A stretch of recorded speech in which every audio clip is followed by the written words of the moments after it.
সীমান্তে আরেকটি হত্যাকাণ্ড চায় না বাংলাদেশ। কড়া ভাষায় ভারতীয় কর্তৃপক্ষকে ব্যবস্থা নেওয়ার কথা জানিয়ে দেওয়া হয়েছে।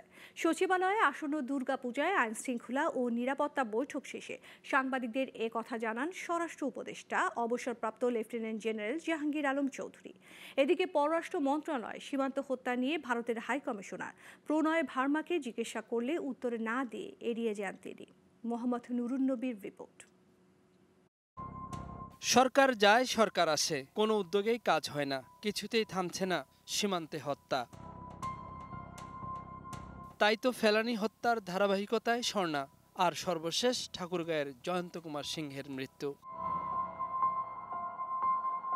স্বরাষ্ট্র মন্ত্রণালয়ে আইনশৃঙ্খলা বাহিনী ও পূজা সংশ্লিষ্ট অংশীজনদের সাথে বৈঠকের পর সীমান্ত হত্যা নিয়ে কথা বলেন স্বরাষ্ট্র উপদেষ্টা। ভবিষ্যতে এই ধরনের ঘটনা যেন না ঘটে এই ব্যবস্থা নেওয়ার জন্য আমি সংশ্লিষ্ট অথরিটিকে আদেশ করেছি এবং আমি আশা করব ভবিষ্যতে এই ধরনের ঘটনা ঘটবে না। এবারের পূজায় পুরোটা সময় নিরাপত্তায় বিশেষ সতর্কতা নেওয়া হয়েছে। বিশেষ করে সীমান্তে পূজা দেখতে এপার ওপার অবাধ আসা যাওয়ার সুযোগ দেওয়া হবে না।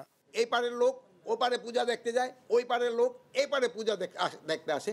আমি এই জন্য এখানে সবাইকে আমি অনুরোধ করেছি যে এবার যেন আপনারা বর্ডার বেল্টে ভালো ভালো পূজা মণ্ডপ করেন, যেন আমাদের লোক ওই পারে যেন না যায় পূজা দেখার জন্য, আর ওই পারের লোকও যেন এই পারে না আসে, এইটার ব্যবস্থা নেওয়ার জন্য। এদিকে পররাষ্ট্র মন্ত্রণালয়ে পররাষ্ট্র উপদেষ্টার সাথে বৈঠকের পর ভারতের হাইকমিশনার জানান, ভারত বাংলাদেশের সাথে দ্বিপাক্ষিক সম্পর্ককে এগিয়ে নিতে চায়। Working to engage, we are closely engaging with the government of Bangladesh to fulfill the shared aspirations of our people for peace, security and development, and we will continue to take forward the relationship in multifaceted areas in which we are engaged. It's a very important relationship for us. কিন্তু সীমান্ত হত্যা বন্ধে দেশটির সদিচ্ছা আছে কিনা এমন প্রশ্নের উত্তর না দিয়ে এড়িয়ে যায় হাইকমিশনার। মোহাম্মদ নুরুন নবী, গ্লোবাল টেলিভিশন, ঢাকা।